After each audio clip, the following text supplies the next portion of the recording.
ஸ்தோத்திரம். அநேக மக்களுக்கு இது பிரயோஜனமாக இருப்பதற்காக நான் தேவனை துதிக்கிறேன். நம்முடைய சபையாருக்கு மாத்திரமல்ல, வாட்ஸ்அப் மூலமாக, யூடியூப் மூலமாக பார்க்கிற அநேகருக்கு இந்த வார்த்தைகள் பிரயோஜனமாய் கர்த்தர் மாற்றி தருகிறபடினால் கர்த்தர் மகிமை செலுத்தினேன். அல்லேலூயா சொல்லுவோமா? ஆமென். இந்த நாளிலும் தேவனாய் கர்த்தர் நம்மோடு கூட பேசுகிற நல்ல வார்த்தைக்காய் கர்த்தர் மகிமை செலுத்தினேன். கவனமாக தெளிவாக தேவனை துதித்து கொண்டே இந்த வார்த்தைகளை கவனமாக நம்ம கேட்போம். ஸ்தோத்திரம். ஏதேன் தோட்டத்திலே ஆதாம் ஏவாளுக்கு ஒரு அற்புதமான வாழ்க்கை கர்த்தர் தந்திருந்தார். அவர்கள் பாவம் செய்யாமல் இருப்பாரானால் இந்த உலகம் அதுபோல ஒரு அருமையான ஒரு ஏதேன் தோட்டமாக மாறி முழு உலகம் மிகுந்த மகிழ்ச்சியுள்ளதாய் மாற்றப்பட்டு இருக்கும். ஆனால் அவங்க செய்த பாவத்தினாலே, அவங்க செய்த மீறுதல்களினாலே, அவர்கள் பிசாசோடு பேசினபடினாலே எல்லாவற்றையும் இழந்து போனார்கள். உலகத்தை, தேவனை இழந்தார்கள், தேவனுடைய உறவை இழந்தார்கள், தேவனுடைய சகவாசத்தை இழந்தார்கள், தேவனுடைய ஆசீர்வாதங்களை இழந்தார்கள், தேவனுடைய நன்மை இழந்தார்கள், தேவன் தருகிற பிரயோஜனமானவர்களை இழந்தார்கள். ஸ்தோத்திரம். ஏதேன் தோட்டத்தை இழந்தார்கள், ஏதேன் தோட்டத்துடைய சுகமான வாழ்க்கை இழந்தார்கள், ஏதேன் தோட்டத்துடைய சமாதானத்தை இழந்தார்கள், ஏதேன் தோட்டத்தினுடைய நல்ல உறவை இழந்தார்கள், ஏதேன் தோட்டத்தில் இருக்கிற சகல மேன்மையுள்ள காரியங்களை இழந்து தோட்டத்திலிருந்து விரட்டி அடிக்கப்பட்டார்கள் ஆதாமும் ஏவாளும். ஹல்லேலூயா. அவர்களுக்காக உருவாக்கப்பட்ட அந்த அருமையான தோட்டத்திலிருந்து விரட்டி அடிக்கப்பட்டார்கள். இன்னைக்கு அந்த நிலைமை தான் இன்னைக்கு உலகத்தில் இருக்கிறது. மறுபடியும் ஆமென், அந்த ஆதாம் ஏவாளின் சந்ததியிலாக இருக்கிற நமக்கு அந்த ஆதாம் ஏவாள் என்ன இழந்தார்களோ அதை மறுபடியும் நமக்கு கொடுக்கத்தான் கர்த்தர் விருப்பமாக இருக்கிறார். அது இந்த கடைசி நாட்களிலே தேவன் கொடுக்க எல்லா காரியங்களையும் அவர் செய்து கொண்டு வருகிறபடினால் கர்த்தர் மகிமை செலுத்துகிறேன். Praise the Lord. தயவு செய்து ரொம்ப ரொம்ப கவனமாக நீங்கள் வார்த்தைகளை கேட்கணும். இன்னைக்கு தேவன் நம்மோடு கூட கர்த்தர் ஸ்தோத்திரம் உண்டாவதாக.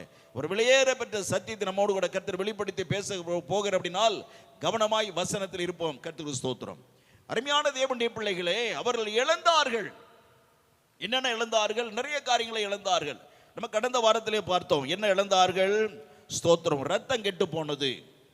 ஆதாமேலுடைய ரத்தம் கெட்டு போனது. ஹல்லேலூயா. ஸ்தோத்திரம். அவருடைய இருதயம் மாறுபாடாக மாறி போனது. அவருடைய உடலில் இருந்த உயிரணுக்கள் ஜீவன் எல்லாம் கெட்டு போனது. தெய்வீக சுபாவத்தை அவர்கள் இழந்தார்கள். அவருடைய ஆவி ஆத்ம சரீரம் தெய்வீக தன்மையை இழந்து பாவத்துக்குரியதாக மாறி போனது. உலகத்துக்கு ஏற்றதாய், சாத்தானுக்கு ஏற்றதாய் ஆவி ஆத்ம சரீரம் மாறி போனது. அது தேவனுக்கு ஏற்றதாக இல்லை. அப்ப இதை மறுபடியும் புதிதாக மாறணும். அல்லேலூயா. என்னாகணும்? என்னெல்லாம் ஏதேன் தோட்டத்திலே ஆதாம் ஏவாளுக்கும் கெட்டு போச்சோ அதை அவருடைய சந்ததியிலாக இருக்கிற நமக்கு தேவன் மறுபடியும் அதை புதிதாக மாற்றி தரப்போகிறார். அல்லேலூயா. கடந்த வாரத்தில் இருதயத்தை, தேவன் கெட்டுப்போன இருதயத்தை புதிதாக மாற்றி தருகிறதை குறித்து கடந்த வாரத்திலே கேட்க கர்த்தர் கிருபை செய்தார். தயவு செய்து வசனத்தை கேட்கணும். அல்லேலூயா. இது யூடியூப்ல ஏற்றுகிறபடினாலே ஸ்தோத்திரம். அது சர்வரில் பதிவாக்கப்பட்டு இருக்கிற அப்படினால் நீங்கள் எப்போ வேண்டுமானாலும் மறுபடியும் அல்லேலூயா ஜயன் ஓபிசி சர்ச் என்ற ஒரு இடத்துல நீங்கள் உடனே போகும் பொழுது யூடியூப்ல மறுபடியும் தேவனுடைய வார்த்தை வரும். அதை நீங்கள் திரும்ப திரும்ப திரும்ப திரும்ப கேட்கும் பொழுது உடைய வாழ்க்கையே மாற்றம் அடைமடி கர்த்தருடைய ஆவியினர் செய்வார். ஆகவே வாழ்க்கை மாறும், வாழ்க்கை மாறும். தேவனுடைய வசனங்களை நம்ம கேட்கிறது மாத்திரமல்ல, நம்ம திரும்ப திரும்ப கேட்கும் பொழுது வாழ்க்கையில் ஒரு பெரிய மாற்றத்தை கர்த்தர் கொண்டு வருவார். அருமையான தேவனுடைய பிள்ளைகளே, தேவனுடைய வார்த்தை தான், தேவனுடைய வசனம் தான் மனிதனை மாற்றும். ஆகவே தேவனுடைய வார்த்தை கேட்டு நடந்த அவர்கள் ஸ்தோத்திரம், சாத்தானோடு என்னைக்கு பேசினாலோ ஏவாள் அன்னைக்கே எல்லாமே கெட்டு போச்சு. எல்லா வாழ்க்கையிலும் அகன்று போனது. தேவனாகிய கர்த்தர் தந்த எல்லா காரியங்களோட வாழ்க்கையிலிருந்து கெட்டு போனது. பிசாசோடு பேசினால் வந்த விளைவுகள். இன்னைக்கு நாமும் பிசாசு பல விதங்களிலே நம்மோடு கூட பேசுகிறான். பல சூழ்நிலையிலே சாத்தான் நம்மோடு கூட பேச முயற்சி எடுக்கிறான். சில நேரங்களில் நம்ம ஒப்பு கொடுத்து விடுகிறோம். அதனாலே நம்முடைய வாழ்க்கையில் அநேக காரியங்கள் கெட்டு கிடக்கிறது, அநேக காரியங்கள் நஷ்டமடைந்து கிடக்கிறது. வாழ்க்கையிலே ஃப்ளரிஷாக, ஒரு ஆசீர்வாதமாக, ஒரு சிறப்பாக, ஒரு பிரகாசமான, ஒரு உயர்ந்த வாழ்க்கை நம்மளால வாழ முடியாமல் போகிறதுக்கு காரணம் சாத்தானோடு கூட நிறைய நேரம் நம்ம பேசுகிறது தான். அதனாலதான் எல்லாமே வாழ்க்கையில கெட்டு போகிறது. ஆக தேவனுடைய பிள்ளையே, நாம் வாழ்க்கையில கெட்டு போன காரியங்களை இன்றைக்கு தேவன் அது சரியாக மாற்ற விரும்புகிறார். இன்றைக்கு நம்முடைய வாழ்க்கையில கர்த்தருக்கு ஸ்தோத்திரம் பண்ணதாக, இரண்டாவதாக நம்முடைய வாழ்க்கையில நம்முடைய சரீரத்துக்குள்ள ஓடுகிற ரத்தம் கெட்டு போய் கிடக்கிறது. ஸ்தோத்திரம். நம்புறீங்களா? நம்முடைய உடல்ல தேவன் நமக்கென்று உருவாக்கி ஏதேன் தோட்டத்தில் கொடுத்தாரே, அந்த ரத்தம் இப்பொழுது நம்முடைய ரத்தமாக இல்லை. அந்த ரத்தத்தின் தன்மை எல்லாமே கெட்டு போய் கிடக்கிறது. இன்றைக்கு நம்முடைய உடல்ல ஓடுகிற ரத்தம், ஸ்தோத்திரம், ஹல்லேலூயா, ஒரு பாவத்தால் நிறைந்த ரத்தமாய் இருக்கிறது, அசுத்தத்தால் நிறைந்த ரத்தமாய் இருக்கிறது. ஸ்தோத்திரம். ஆனாலும் நமக்கு உயிர் கொடுத்து கொண்டிருக்கிறது. நமக்கு உயிராய் இருக்கிற அந்த ரத்தத்தை மறுபடியுமாக தேவன் சுத்திகரித்து அதை பரிசுத்தம் பண்ண விரும்புகிறார். ஹல்லேலூயா சொல்லுவோமா? நம்முடைய ரத்தம் சுத்திகரிப்பாய் மாற வேண்டும். நம்முடைய பாவமுள்ள ரத்தம் சுத்திகரிப்பாய் மாற வேண்டும். எப்படி கெட்டு போச்சு அப்படின்னு கேட்குறீங்களா? ஸ்தோத்திரம். நிறைய நோய் வருதா இல்லையா? நிறைய நோய், அடிக்கடி நோய் வருகிறதா? டாக்டர்கிட்ட போகிறோம். டாக்டர் என்ன சொல்கிறாங்க? என்ன சொல்ல டாக்டர்? ரத்தம் எடுத்து டெஸ்ட் பண்ணிட்டு வாங்க. ஏன் ரத்தம் எடுத்து டெஸ்ட் பண்ணணும்? உடம்பு வியாதி எங்கே வந்திருக்கிறது? உடம்புல. நோய் எங்கே வந்திருக்கு சொல்லுங்க? உடம்புல. உடம்பு தானே பார்க்கணும். ஏன் ரத்தத்தை பார்க்கணும்? ஏன் ரத்தத்தை பார்க்கணும்? ரத்தத்தில், ஸ்தோத்திரம், அந்த நோய்க்குரிய கிருமிகள், நோய்க்குரிய வைரஸ் ரத்தத்தில் கலந்துருக்கிறது. அது எந்த வைரஸ், எந்த நோயின்னு கண்டுபிடிக்க தான் என்ன கேட்குறாங்க? ரத்தத்தை டெஸ்ட் பண்ணினியா? போய் டெஸ்ட் பண்ணிட்டு வா. அப்படி டெஸ்ட் பண்ணும் பொழுது அந்த ரத்தத்தில் என்ன வைரஸ் இருக்குன்னு கண்டுபிடித்து அந்த வைரஸை அழிப்பதற்கேற்ற மருந்தை கொடுக்குறாங்க. அந்த ரத்தத்தில் உள்ள வைரஸ் அழிக்கப்படுகிறது, நோய் குணமாகிறது. அப்படியா இல்லையா? அப்படியா இல்லையா? ஆமென். எந்த நோய்க்கு போனாலும் ரத்தத்தை டெஸ்ட் பண்ணு. எந்த நோய்க்கு போனாலும் ரத்தத்தை டெஸ்ட் பண்ணு. ஸ்தோத்திரம். குழந்தை பிறகு பிரசவத்தை போனாலும் என்ன பண்றாங்க? ரத்தத்தை டெஸ்ட் பண்ணு. எதுக்கு? எந்த நோய்க்கு டாக்டர் போனாலும் ரத்தம் டெஸ்ட் பண்ணு. அல்லேலூயா. நம்முடைய வாழ்க்கையில, ஸ்தோத்திரம், அல்லேலூயா, மிக மிக முக்கியமானது என்னது? ரத்தம். நிறைய பேர் அந்த ரத்தத்தை பற்றி அக்கறை கொள்ளுகிறது இல்லை. நம்முடைய ரத்தத்தை குறித்து புரிந்து கொள்ளுகிறது இல்லை. நம்ம ரத்தத்தை கர்த்தருக்கு ஸ்தோத்திரம் பரிசுத்தமாய் வைத்துக் கொள்வதற்கு நாம் பிரயாசப்படுகிறது இல்லை. உடம்பை எப்படி அலங்காரம் பண்ணணும், சிவப்பு எப்படி அந்த தோல் நிறம் மாறாம சிகப்பாவே இருக்கணும், கருப்பா இருக்கிற தோல் எப்படி வெள்ளையாய் சிகப்பா மாறுகிறது, உடல் அமைப்பெல்லாம் மாறாம கெட்டு போகாம இருக்கிறது என்ன பண்றது? கண்ணாடியில் பார்க்கிறோம், முகம் சுருக்கு சுருக்கா தெரியுது, ஐயோ வயசாகி போச்சா, இந்த சுருக்கு நீங்க என்ன பண்றது, இப்படிதான் பார்க்கிறோமே ஒழிய, ஹல்லேலூயா, நம்மை உயிரோடு காப்பாற்ற வாழ்வதற்கு மிக பிரயோஜனமாக இருக்கிற, மிக மிக அவசியமா இருக்கிற ரத்தத்தை சுத்தம் பண்ணிக் கொள்வதற்கு யாருக்குமே விருப்பம் கிடையாது. அன்பான தேவனுடைய பிள்ளைகளே, ரத்தம் தான் மிக முக்கியம். ஒரு மனிதனுடைய சுபாவம் வெளிப்படுகிற ரத்தத்தின் மூலமாகத்தான். ரத்தத்தில் உள்ளதான கோபம் நமக்கு வருகிறது என்றால் ரத்தம் காரணம்.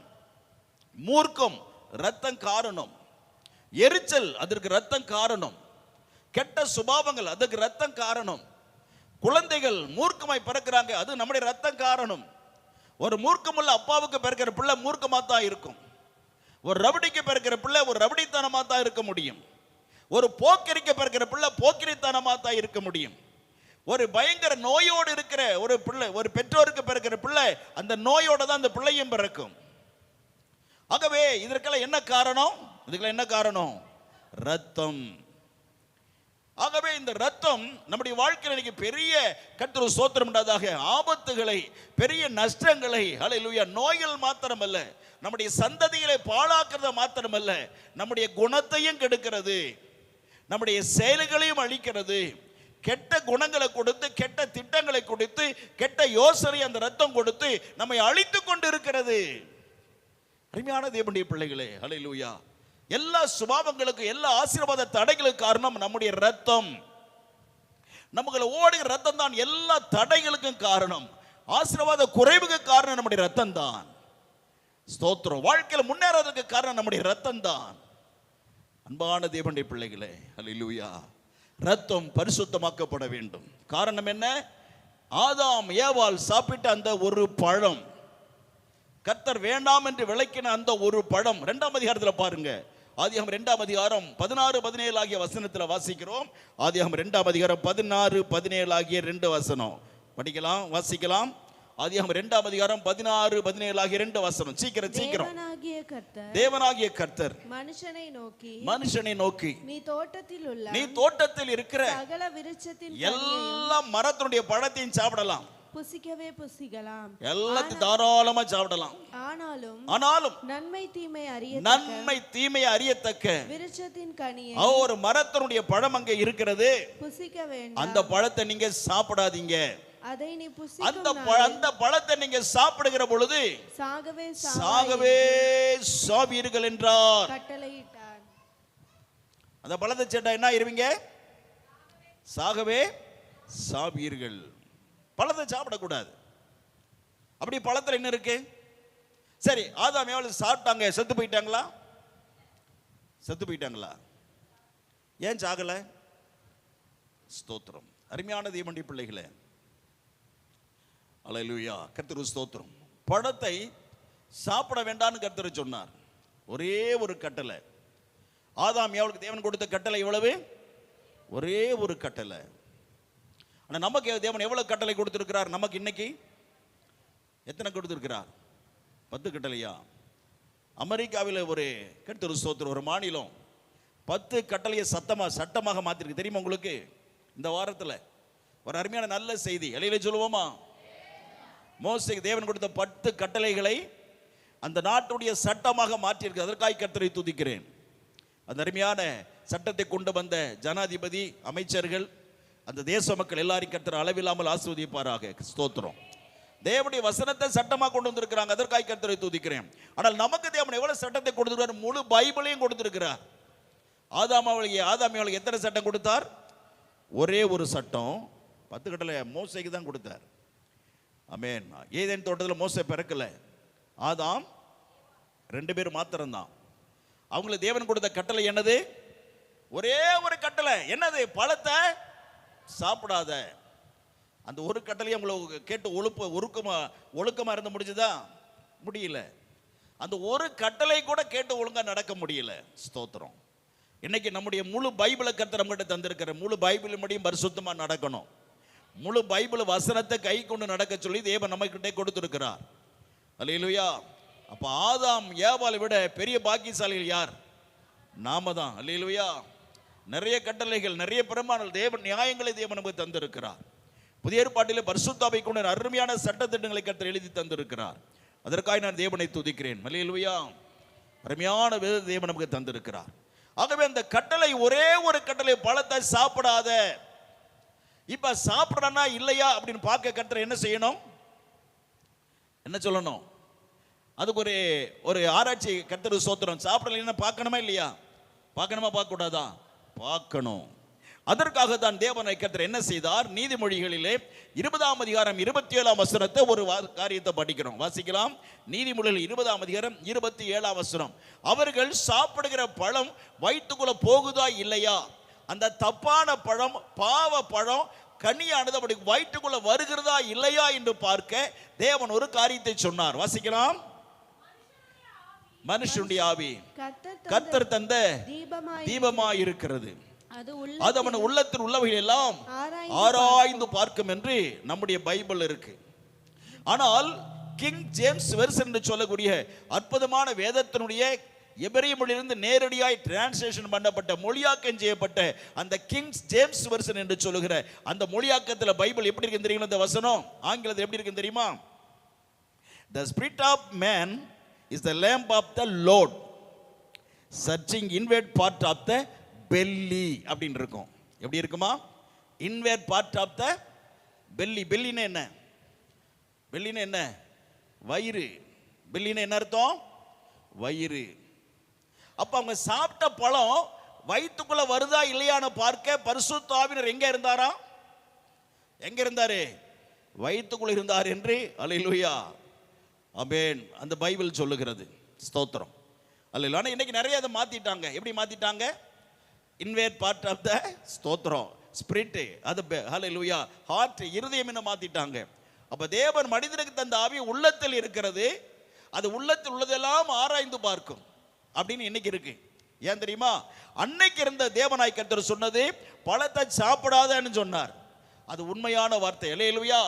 அப்ப ஆதாம் ஏவாள் பழத்தை சாப்பிடுறாங்களா இல்லையான்னு பார்க்க பரிசுத்த ஆவியானவர் எங்க இருந்தாராம்? அவங்க வயிற்றுக்குள்ளே இருந்தார். இல்லையில சொல்லுவோம். பழம் வந்துச்சா? வந்துச்சு. ஒரு நாள் வந்துச்சு, ஏவாளுக்குள்ள போச்சு. பிறகு ஆதாமுக்குள்ளே அந்த பழம் மனது விளக்கப்பட்ட பழமானது போச்சு.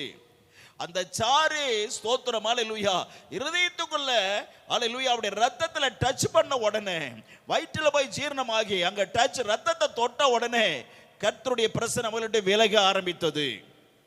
தேவனுடைய மகிமை அவர்களுடைய விலகி போனது. பரிசுத்தாவின் கிருபை அவர்களுடைய விலகி போனது. அவர்களுக்குள்ள இருந்த தேவாவின் அவர்களுடைய விலகி போனார். அது விளக்காக கர்த்தர் தந்திருந்தார். இல்லையில சொல்லுவோமா? தேவனுடைய ஆவி மனிதனுக்கு ஒரு விளக்காக தந்திருக்கிறார். பரிசுத்தாவின் மனிதனுக்கு ஒரு வெளிச்சமாய் கொடுத்திருக்கிறார். அந்த வெளிச்சமான பரிசுத்தாவி அவருடைய வயிற்றிலிருந்து வெளியே போனது. ஆமென். வெளியே போச்சு. ஸ்தோத்திரம். ஆகவேதான் அல்லேலூயா ரெண்டு பேர் என்ன பண்றாங்க? ரெண்டு பேரும் புருஷ மனைவி தான். வெக்கப்படுறாங்க. மனைவி பார்த்து புருஷன் வெக்கப்படுறான். புருஷனை பார்த்து ரெண்டு பேரும் ஆளுக்கு ஒரு புதரை போய் ஒளிஞ்சுக்கிட்டாங்க. ஸ்தோத்திரம். ஏன்? நான் நிர்வாணி அப்படி நினைக்கிறாங்க. அப்ப அதுக்கு முன்னால நிர்வாணியா இல்லை. ஏன்? தேவனுடைய டிரஸ் ஆண்டவரா இயேசு கிறிஸ்து போட்டிருந்த துணி அந்த அவர்ல மூடி. அதான் ஏற்கனவே கடந்த செய்தியில நம்ம பார்த்து பிரசங்கத்தில் பார்த்து இருக்கிறோம். ஆமென். அல்லேலூயா. சங்கீதம் 104 2வது வசனம் என்னது? தேவன் ஒளியை வஸ்திரமாக தரித்திருக்கிறார். அப்ப ஆண்டவர் இயேசு போட்டிருந்த டிரஸ் என்ன டிரஸ் போட்டிருந்தாராம்?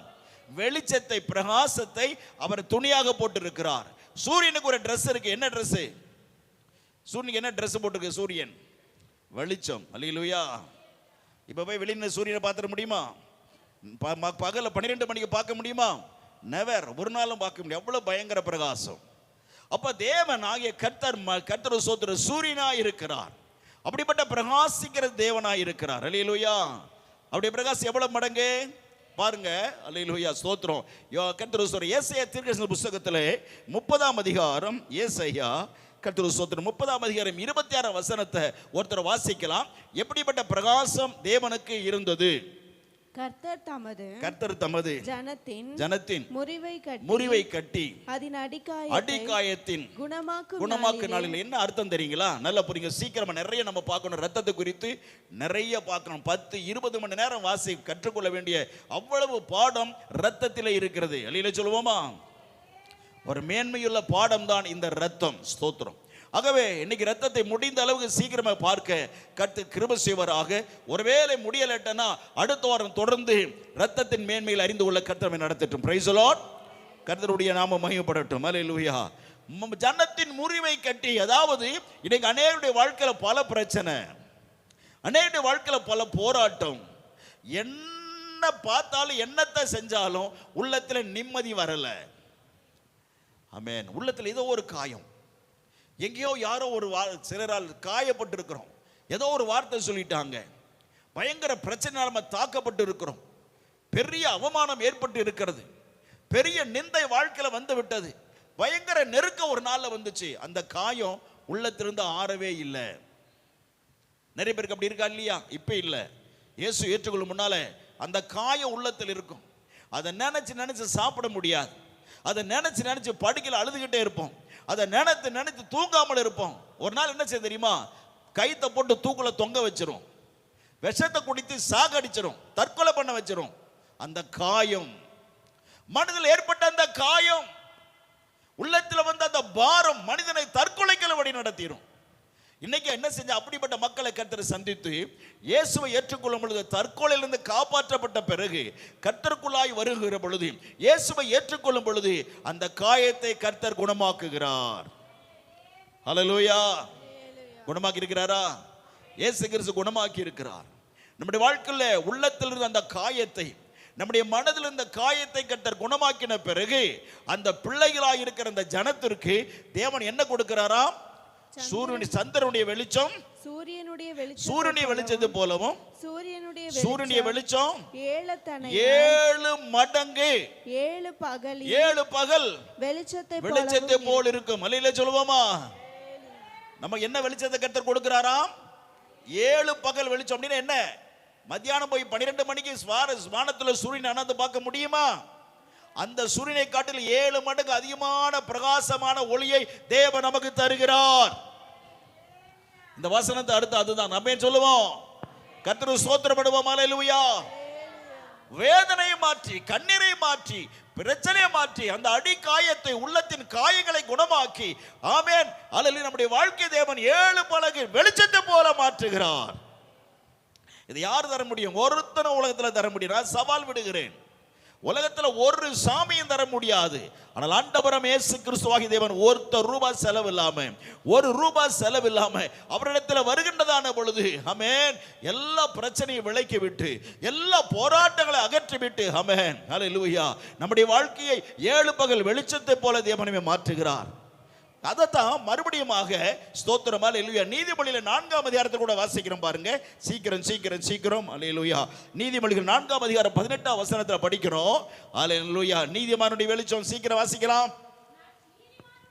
நீதிமானுடைய பாதை நடுப்பகல் வரைக்கும் அதிகமாக பிரகாசிக்கிற சூரிய பிரகாசம் போல இருக்கும். அல்லேலூயா சொல்லுங்க.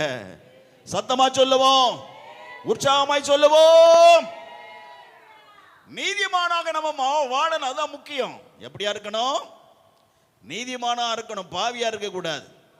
ஏதேன் தோட்டத்தில் கர்த்தர் துரத்தினார் இல்லையா ஆதாம் ஏவால, அந்த மாதிரி வாழ்க்கை இருக்கக்கூடாது. இன்னைக்கு நிறைய பேர் வாழ்க்கை அப்படித்தான் இருக்கு. எல்லாத்தையும் இழந்து போன வாழ்க்கை.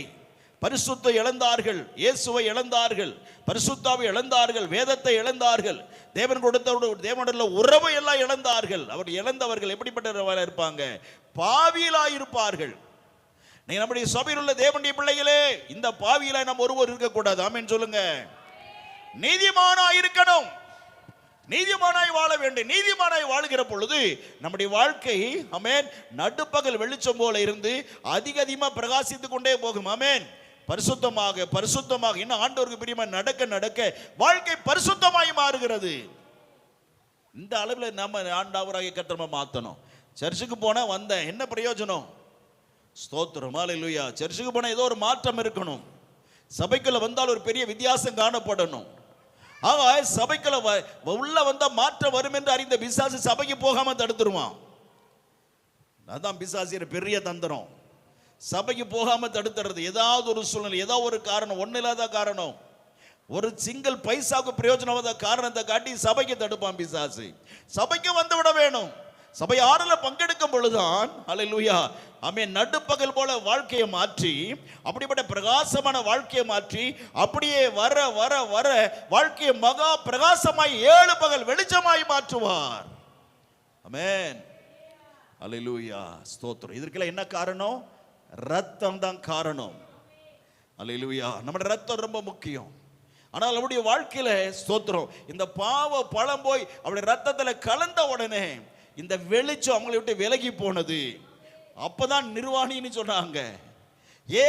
ஆதாமுக்கும் ஏவாளுக்கும், அல்லேலூயா, கர்த்தர் சொல்றார், அவங்க சாப்பிட்ட வேண்டாம் என்று கர்த்தர் சொன்ன பழத்தினுடைய அந்த சாறு, அந்த கனியினுடைய ஸ்தோத்திரம் பழச்சாறு ரத்தத்தில் போய் தொட்ட உடனே தேவனுடைய இந்த 7 பகல் வெளிச்சம் அவங்களுடைய விலகி போனது.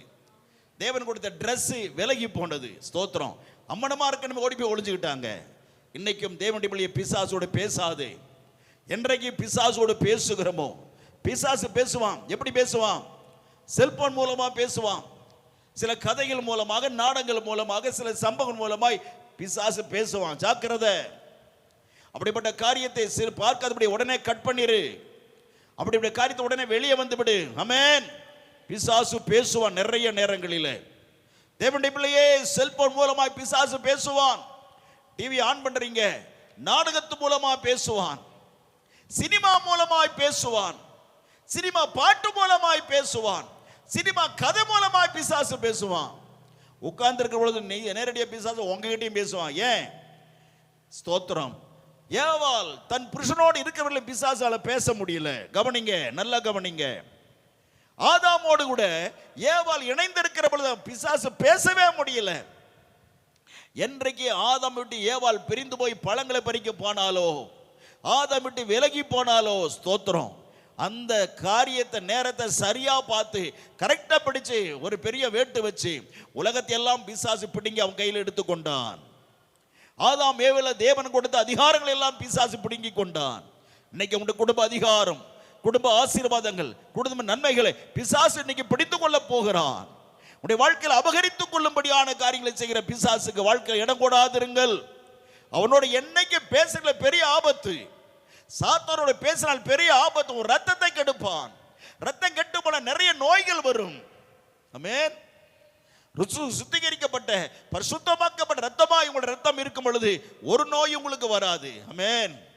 ஹல்லேலூயா. ஒரு ரத்தத்துல 2 அணுக்கள் இருக்கிறது. ஒன்று சிவப்பு அணுக்கள், ஹல்லேலூயா ஸ்தோத்திரம், பிளேட்லெட் என்று சொல்லுகிற வெள்ளை அணுக்கள். ஸ்தோத்திரம், ஹல்லேலூயா. சிவப்பு அணுக்கள் என்ன செய்கிறது? நமக்கு நல்ல பலம் கொடுத்து ஆரோக்கியப்படுத்துகிறது. ஸ்தோத்திரம், ஆக்சிஜனை கொண்டு செல்லுகிறது. ஹல்லேலூயா. பிளேட்லெட் என்று சொல்லுகிற வெள்ளை அணுக்கள் என்ன பண்ணுகிறது? வெள்ளை அணுக்கள் என்ன செய்கிறது? அது ஒரு இராணுவ வீரனாக காணப்படுகிறது. நோய் எதிர்ப்பு சக்தியை கொடுக்கிறது தான் இந்த வெள்ளை அணுக்கள். இந்த வெள்ளை அணுக்கள் சரீரத்தில் குறையுமானால் என்ன ஆயிரும்? சொல்லுங்க, நிறைய பேர்கள் அனுபவப்பட்டிருப்பீங்களா? சொல்லுங்க. வெள்ளை அணுக்கள் குறைஞ்சா என்ன வரும்? நிறைய நோய்கள் தாக்க ஆரம்பிக்கும்.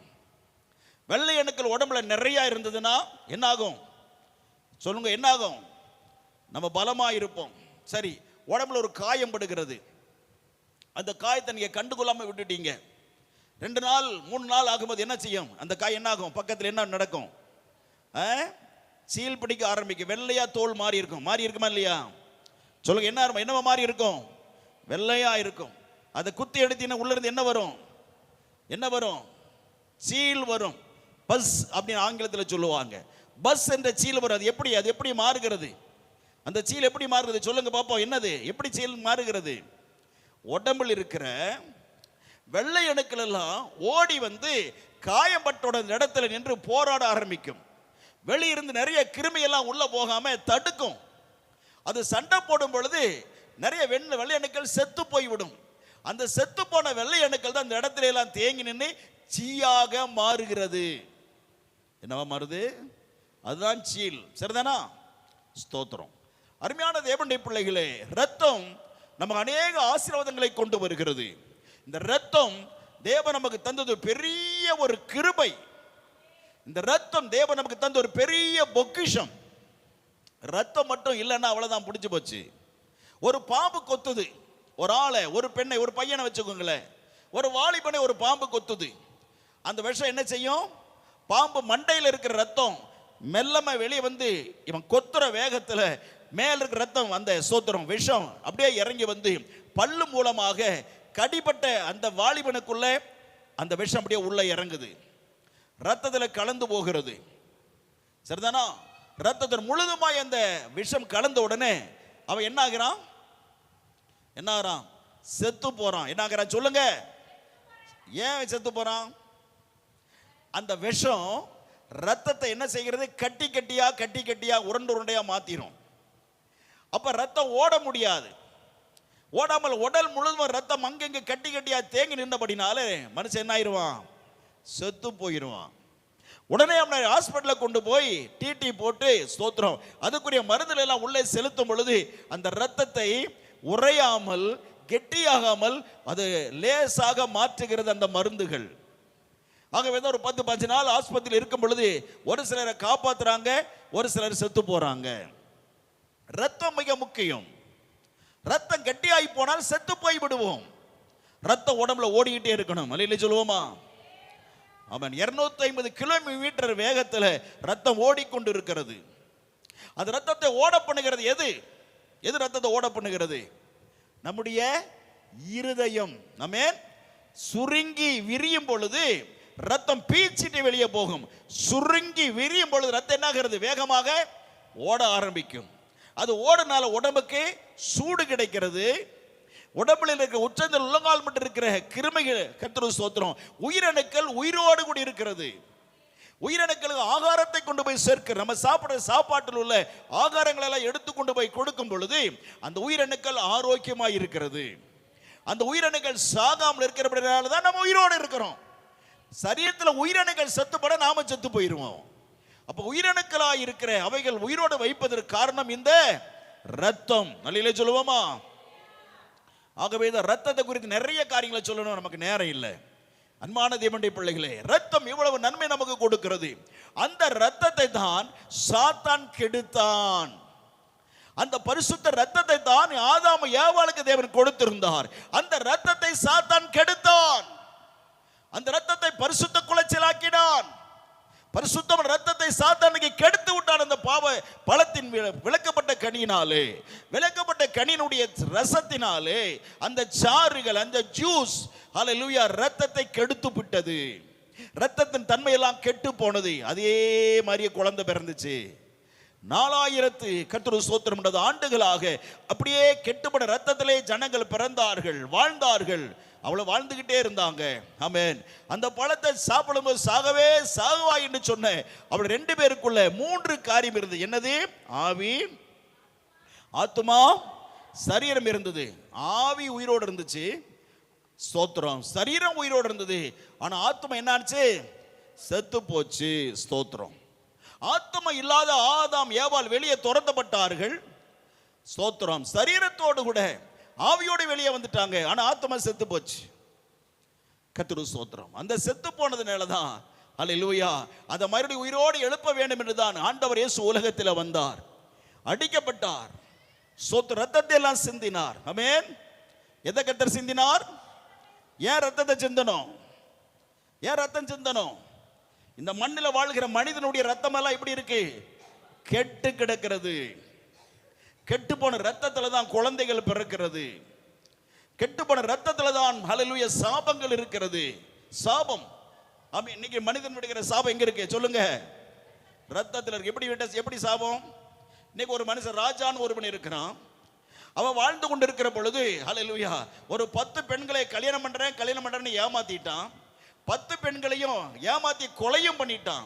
அந்த 10 பெண்கள் சாகிற போது என்ன சொல்லியிருப்பாங்க? என்ன சொல்லியிருப்பாங்க? சாம விட்டுருப்பாங்க. டேய், உருப்பட மாட்டடா, உனக்கு கல்யாணம் ஆகுதுடா, உனக்கு அப்படி எங்காச்சும் குழந்தை பிறந்தா கூட ஊனமா போகட்டும், உன் வாழ்க்கை தரித்திரமா போகட்டும், அப்படி சொல்லி தான் செத்துருப்பாங்க அந்த பிள்ளை. சாபம் போட்டாங்க பிள்ளை. சரிதானா? இந்த சாபம் என்ன இருக்கும்? அவன் காது மூலமா கேட்டு அவன் இருதயத்துக்குள்ள போச்சு. சரிதானா? அவனுடைய மனசுல அந்த சாபம் இருந்தது. இருதயத்துக்குள்ள வருகிற ரத்தம் என்ன செஞ்சது? அந்த சாபத்தை எடுத்துக்கிச்சு. அப்ப ரத்தம் முழுவதும் என்ன ஆயிருச்சு? சாபம் உள்ள ரத்தமா மாறிடுச்சு. ரத்தம் என்ன ரத்தமா மாறிச்சு? சொல்லுங்க. ரத்தம் என்னவா மாறிச்சு? சாபம் நிறைந்த ரத்தமாக மாறினது. ராஜா எங்கேயோ வெளியூருக்கு போனா, ரொம்ப தூரமா ஒரு ஊருக்கு போய் அங்க ஏமாத்தி ஒரு கல்யாணம் பண்ணினான். எப்படியோ ஒரு பொண்ணை கல்யாணம் பண்ணிட்டான். குழந்தை பிறக்குது. வாழ்க்கையில நிம்மதி இல்லை.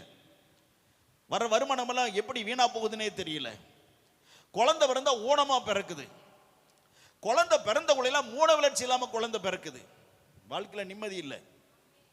வாழ்க்கை நிம்மதி இல்லை. சாபத்தை போக்க ஜோஷிகான் ரபி ஜாதகத்தை போடுறான். உன் குடும்பத்தில் நிறைய சாபம்னு சொல்றான். ஏன்னா பார்த்தாவே தெரியுது இல்லையா? அதை வச்சு அவன் கணக்கு பண்ணி சொல்றான். அப்ப அந்த சாபத்தை நீங்க என்ன பண்றது? ஒரு வழியும் இல்லை. ஆக தொழில் பண்றான், நஷ்டம். ஒரு வியாபாரம் பண்றான், நஷ்டம். விவசாயம் பண்றான், நஷ்டம். சோத்திரம். வேலைக்கு போறான், சரியா வேலைக்கு போக முடியல, வேலை செய்ய முடியல, உடம்பு வளைய மாட்டேங்குது. உடம்பு கர்த்தருக்கு ஸ்தோத்திரம் நிலை ஒழுங்கா வேலை செய்ய முடியல, வருமானம் வீட்டுக்கு வரல. மனைவி பிறந்த பிள்ளைகளுக்கு, ஊனமாய் பிறந்த பிள்ளைகளுக்கு எப்படி சோறு போடுறது? வழி இல்லை. அன்பான தேவனுடைய பிள்ளைகளே, இந்த சாபத்தை தீர்க்க எங்க வழி? ஒரு வழியும் கிடையாது. அதை நீக்கிற வழிதான் இயேசு கிறிஸ்து இருக்கிறது. அல்லேலூயா, ஆமென். அந்த சாபத்தை நீக்கிற யார் என்றால் இயேசு கிறிஸ்து. ஆகவே அன்பானவர்களே, நம்முடைய ரத்தம் இன்னைக்கு பரிசுத்தமாக்கப்பட வேண்டும். இன்னைக்கு அப்படிப்பட்ட பாவ ரத்தம் சுத்திகரிக்கப்பட வேண்டும். அல்லேலூயா. அந்த தேவன் வேண்டாம் என்று விலக்கின பாவ பழத்தினுடைய ஜூஸ் நம்ம ரத்தத்தில் இன்னும் கலந்து கொண்டு இருக்கிறது. ரத்தத்தில் இருக்கிற ரத்தம் இன்னைக்கு பரிசுத்தமாக்கப்படுவதாக. அநேக பிள்ளைகளை பரிசுத்தமாக்கி இருக்கிறார். கர்த்தருக்கு மகிமை. அல்லேலூயா. இன்னும் ஒரு சிலருடைய ரத்தத்தில் இன்னும் பாவம் இருக்கிறது, அநேக சாபங்கள் இருக்கிறது. பாவம் சாபம் ரத்தத்தில் கலந்திருக்கிற நிமித்தமாகத்தான் பலவிதமான நெருக்கடிகள். அன்பான தேவனுடைய பிள்ளையே, உடைய வாழ்க்கையில அந்த சாபங்கள் வெளியே போக வேண்டுமானால் எந்த பாவம் இருந்தாலும் அது தேவனிடத்தில் மன்னிப்பு கேட்கணும். எந்த காரியங்களை யோசித்து பார்க்கணும். ஆண்டவரே, இன்னைய வாழ்க்கையில பெரிய பிரச்சனைகள், இன்னைய வாழ்க்கையில பெரிய போராட்டம், எங்க பிரச்சனை? ஆண்டவரே, இதை சரியாக்கும் என்று கேளுங்கள். அப்ப நீங்க செய்த பாவத்தை கர்த்தர் ஞாபகப்படுத்துவார். சின்ன வயசுல செய்த பாவம், வாலிப வயதுல செய்த பாவம். அல்லேலூயா. கர்த்தர் ஞாபகத்துக்கு எல்லாத்தையும் அறிக்கை செய்யணும். அறிக்கை செய்யாத பாவம் இருக்கிற நம்ம வாழ்வடைய முடியாது. பாவத்தை மறைக்கிறவன் அவன் வாழ்வடையவே முடியாது. நல்ல வாழ்க்கை அவனுக்கு கிடைக்காது. வாழ்க்கையெல்லாம் பயங்கர வீணா பெரிய கஷ்டத்தில் இருப்பான். அறிக்கை செய்து விட்டு விடுகிறவனோ அறிக்கை செய்யணும். பிறகு என்ன செய்யணும்? அந்த பாவத்தை விட்டுறணும். இன்னைக்கு மன்னிப்பு கேட்டு வெளியே மறுபடியும் இந்த பாவத்தை பண்ணா என்ன அர்த்தம்? மறுபடியும் அந்த சாப வாழ்க்கையில் இருந்து கொண்டே தான் இருக்கும் தேவனுடைய பிள்ளையே. இன்னைக்கு நிறைய குடும்பம் விளங்காம போக காரணம் சாபங்கள், பெற்றோர் விட்ட சாபம். அல்லேலூயா. அப்பா வகையில வந்த சாபம், அம்மா வகையில வருகிற சாபம், இவ ரெண்டு பேருக்கும் பிறகுற பிள்ளைகள் ரெண்டு பேரும் சாபம் சேர்ந்து வாழ்க்கையில பெரிய நஷ்டத்தை கொண்டு வரும். அந்த சாபத்தும் இருக்க இயேசு கிறிஸ்துவாகிய தெய்வத்தால் மாத்திரமே முடியும். அதற்காக தான் கல்வாரி சிலுவையிலே அவர் கர்த்தர் ஸ்தோத்திரம் மரிச்சு ஜீவனை விடும் முன்னதாக ஆமென் தம் ரத்தத்தை எல்லாமே சிந்தினார். எங்க சிந்தினார்? இதே மண்ணில தான், நம்ம மண்ணில தான் கர்த்தர் ரத்தம் சிந்தினார். அல்லேலூயா. நம்ம பெரிய பாக்கியவான்கள். ஆமென். இயேசு கிறிஸ்துவின் ரத்தம் சிந்தற மண்ணில வாழ்றோம். அமெரிக்காவில் சிந்தல, ஆமென், இங்கிலாந்துல சிந்தல, ஆஸ்திரேலியாக்காரன் ரத்தத்துல அந்த நிலத்துல கர்த்தர் ரத்தத்தை சிந்தவில்லை, நம்ம மண்ணில சிந்தினார். ஆமென். இதே ஆசியா கண்டத்தில் தேவன் தம்முடைய ரத்தத்தை சிந்தினார். மேல போன பாகிஸ்தான், அப்படி போன ஆப்கானிஸ்தான், அதுக்கு பக்கத்தில் என்ன இருக்கு? ஈரான் பக்கத்தில் அப்படியே இஸ்ரேல் நாடு. ஆமென். அந்த நாட்டில் தான் இயேசு தம்முடைய ரத்தத்தை சிந்தினார். இதே மண்ணில். கர்த்தருக்கு ஸ்தோத்திரம் உண்டாவதாக. அப்படி பரிசுத்த ரத்தத்தை நமக்காக சிந்தினார். அவர் சிந்தின ரத்தம் தான் இன்னைக்கு நம்முடைய ரத்தத்தில் இருக்கிற பாவங்களையும் சாபங்களையும் விளக்குகிறது. ஆமென். இயேசு கிறிஸ்து ரத்தம் தான் நம்முடைய ரத்தத்தில் கலந்திருக்கிற பாவ சாபங்களை விளக்குகிறது. அது விளக்கப்படும் பொழுது வாழ்க்கையிலே ஜோரா போகும், வாழ்க்கை அருமையா போகும். அல்லேலூயா. ஆமென். நாம் ஆண்டவரத்தில் என்ன ஜெபிக்கிறோமோ அது ஒரே ஒரு சீக்கிரத்தில் இந்த காரியம் நடக்கும். கர்த்தரில் கேட்கிற காரியங்கள் உடனே நடக்கும். ஏன் நடக்கல? எங்கேயோ சில பாவங்கள் வாழ்க்கையில் இருக்கிறது, ஏதோ சில சாபங்கள் வாழ்க்கையில் இருக்கிறது. அவைகள் முறியடிக்கப்படும்படியாக, கர்த்தரால் அது முறியடிக்கப்படும்படியாக நம்ம தேவனிடத்தில் அந்த காரியத்தை கொண்டு போகணும். ஆமென் சொல்லுங்க. ஆமென் சொல்லுங்க. அல்லேலூயா. ஏன் தெரியுமா? இயேசு ரத்தத்தை சிந்தினார். அவர் சிந்தின ரத்தம் தான் இன்றைக்கு நமக்கு ஒரு பெரிய விடுதலை கிடைக்கிறது. பாருங்க, அப்போஸ்தலர்களை வாசிக்கிறோம் 17ஆம் அதிகாரத்தில் 26ஆம் வசனம். அப்போஸ்தலர் 17:26ஆம் வசனம். ஆமென். கர்த்தருக்கு மகிமை உண்டதாக. அப்போஸ்தலர் 17:26ஆம் வசனத்திலே கர்த்தருக்கு மகிமை உண்டதாக. பூமியில் இருக்கிற மனிதர்கள் எல்லாம் தேவன் எப்படி உண்டாக்கினாராம்? வாசிக்கலாம். மனுஷ ஜாதியான சகல ஜனங்களை, இந்த உலகத்துல மனித ஜாதின்னு இருக்க, மிருக ஜாதி அல்ல, பறவை ஜாதி அல்ல. என்ன ஜாதி? என்ன ஜாதி? மனித ஜாதியா இருக்கிற ஆண்களையும் பெண்களையும் வாசிமா அவர் ஒரே ரத்தத்தினாலே தோன்ற பண்ணி போதும். இந்த உலகத்தில் ஒவ்வொரு ஆணையும் பெண்ணையும் தேவனாய் கர்த்தர் என்ன செய்தார்? சொல்லுங்க. ஒரே ரத்தத்திலேயே உருவாக்கினார். ஆமென். ஆதாம் என்ற ஒரே மனிதனுடைய ரத்தத்திலே எல்லாத்தையும் பிறக்க வைத்தார். ஸ்தோத்திர. ஜாதி அதெல்லாம் கிடையாது. ஜாதி நிறைய பேர் பெருமையா பேசிட்டு இருப்பாங்க. ஆனால் ஒரே ரத்தத்தில் தான் உலகத்தில் எல்லாரையும் கர்த்தர் உருவாக்கினார். ஆமென். அல்லேலூயா. ஆனால் ரத்தத்தில் சில வகைகள் இருக்கிறது. ஒரு சில வகை இருக்குது, A+B. ஆமென். இப்படி சில குரூப்புகள் இருக்குது ரத்தத்தில். ஆனாலும் கர்த்தர் தம்முடைய ரத்தத்தை நமக்காக சிந்தினார். அல்லேலூயா. ஏங்க 2024 வருஷத்துக்கு முன்னால சிந்தின ரத்தம் இன்னைக்குமா வேலை செய்யுங்க? வேலை செய்யுது, இன்னைக்கு வேலை செய்யுது. ஆமென். அல்லேலூயா. நிறைய காரியங்கள் உங்களோட நம்ம பேசணும். கர்த்தருக்கு ஸ்தோத்திரம். பழைய ஏற்பாட்டின் காலத்திலே ஸ்தோத்திரம், ஆசாரியன் வருஷத்துக்கு ஒரு முறை தேவனுடைய சமூகத்தில் போய் என்ன செய்வான்? இதுக்கு வசனத்தை பின்னால பார்க்க போறோம். ஒரு கர்த்தர் முன்னுரை போல சொல்லுகிறேன். வருஷத்துக்கு ஒரு முறை ஸ்தோத்திரம், அல்லேலூயா, ஆலயம் 3 பிரிவா இருக்கும். ஒன்று மகா பரிசுத்த ஸ்தலம், இப்ப நாங்க நிற்கிற இடமாகிய பரிசுத்த ஸ்தலம், பிரகாரம் என்ற கர்த்தர் இருக்கிற நீங்கள் இருக்கிற இடம். அப்படி 3 பிரிவாக தேவனுடைய ஆலயம் பழைய ஏற்பாட்டின் காலத்தில் இருந்தது. அந்த மகா பரிசுத்த ஸ்தலத்தில் உடன்படிக்கை பெட்டி என்று ஒரு பெட்டி இருந்தது. அந்த உடன்படிக்கை பெட்டியில வருஷத்துக்கு ஒரு முறை பரிசுத்த ஆசாரியன், தலைமை பாஸ்டர் ஆசாரியன் ஒரு ஆட்டை அறுத்து அந்த இரத்தத்தை எடுத்துக்கொள்ளுவான். எடுத்துக்கொண்டு அல்லேலூயா அந்த பரிசுத்த ஸ்தலம் மகா பரிசுத்தல போந்து பயத்தோடு போவான், நடுக்கத்தோடு போவான். அதுக்கு முன்னால் 7 நாள் உபவாசம் பண்ணியிருப்பான். உபவாசத்தோடு உள்ள போய் அந்த ரத்தத்தை பலிபடுத்த முன்னதாக 7 தரம் தெளிப்பான். அல்லேலூயா. இஸ்ரவேல் மொத்த ஜனத்தினுடைய பாவம், அல்லேலூயா, அந்த ஆசாரியனுடைய பாவம், அவனுடைய குடும்பத்துடைய பாவம், எல்லா இஸ்ரவேல் ஜனனுடைய மொத்த பாவத்தையும் சேர்த்து அல்லேலூயா அவன் சொல்லிய ரத்தத்தை தெளிப்பான். அப்பொழுது கர்த்தர் அதை ஏற்றுக்கொண்டு எல்லாரும் பாவத்தையும் கர்த்தர் மன்னிப்பார். அல்லேலூயா சொல்லுவோம். அப்ப தெளிக்கப்பட்ட ரத்தம், அந்த ரத்தம் எங்க எங்க எங்க எது மேல படும்? உடன்படிக்கை மேல படும். உடன்படிக்கை பெட்டிக்கு மேல ரத்தம் படும். அந்த ரத்தம் தான், ஆட்டுடைய அந்த ரத்தம் தான் மனிதனுக்கு ஒரு விடுதலை கொடுக்கிறது. நீ நிறைய பேர் கடை வெட்டுறாங்கல்ல, தேவன் நடத்துறாங்க, எதுக்கு வெட்டுறாங்க தெரியுமா? பண்ணி குத்துறாங்க, எதுக்கு குத்துறாங்க தெரியுமா? சிலர்லாம் எருமை குத்துறாங்க, எதுக்கு குத்துறாங்கன்னு தெரியுமா? தெரியாது. தெரியாமலே எல்லாத்தையும் பண்ணிட்டு இருக்காங்க. ஸ்தோத்திரம். ஆனா கர்த்தருடைய பிள்ளைகளாக இருக்கிற நமக்கு பைபிள்ல கர்த்தர் எல்லாம் எழுதி வைத்திருக்கிறார். எதற்காக? சாமி, நான் பாவம் செஞ்சுட்டேன், என் பாவத்தை மன்னிச்சுக்க. என் கழுத்தை அறுத்து கொடுத்தேன்னா செத்து போயிடுவேன். ஆனால் எனக்கு பதிலாக இந்த ஆட்டை கொண்டு வந்துடுறேன், இந்த ஆட்டையோ இந்த சேவலையோ கொண்டு வர்றேன், இதை ரத்தத்தை கழுத்தை அறுக்கிறேன், அந்த வர ரத்தம் என் ரத்தமா நினைச்சுக்கிட்டு என் பாவத்தை மன்னிச்சுட்டு என் குடும்பத்தை வாழவை சாமி அப்படின்னு சொல்லி தான் அறுக்கிறான் ஆட்டை. அப்படி அதுக்கு தான் ஆடை அறுக்கிறான். ஆனால் நிறைய ஆடை அறுக்கிறவங்களை கேட்டு பாருங்க, நான் 10 ஆடு அறுத்தேன், 20 ஆடு அறுத்தேன்னு சொல்லுவாங்க. ஸ்தோத்திரம். ஏன் அறுத்தேன்னு கேட்டால் தெரியாது. ஏன்னா உரம்பரை நிறைய இருந்துச்சு, அதனால நிறைய ஒரு 10 ஆடு 20 ஆடு சேர்த்து போட்டனுங்க. உரம்பரை நிறைய வருதான், விருந்து நிறைய பேர் வராங்கன்னா நிறைய ஆடு போட்டனுப்பாங்க. அப்படி இல்லை. ஸ்தோத்திரம். ஒரு சேவலை அறுத்தாலும் அது என்னுடைய ரத்தமா, அந்த ரத்தத்தை ஏத்துக்க சாமி அப்படின்னு தான் அறுக்கிறான்.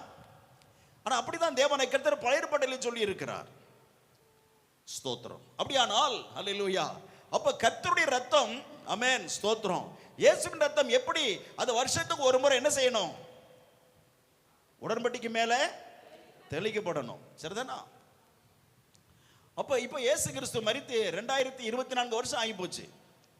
ஸ்தோத்திரம். அந்த உடன்படிக்கை பற்றி எங்க? இப்ப இஸ்ரேல் நாட்டில் பெரிய ஆராய்ச்சி நடந்துட்டு இருக்கு. பைபிள்ல நிறைய காரியங்களை கண்டுபிடிச்சிட்டு இருக்காங்க.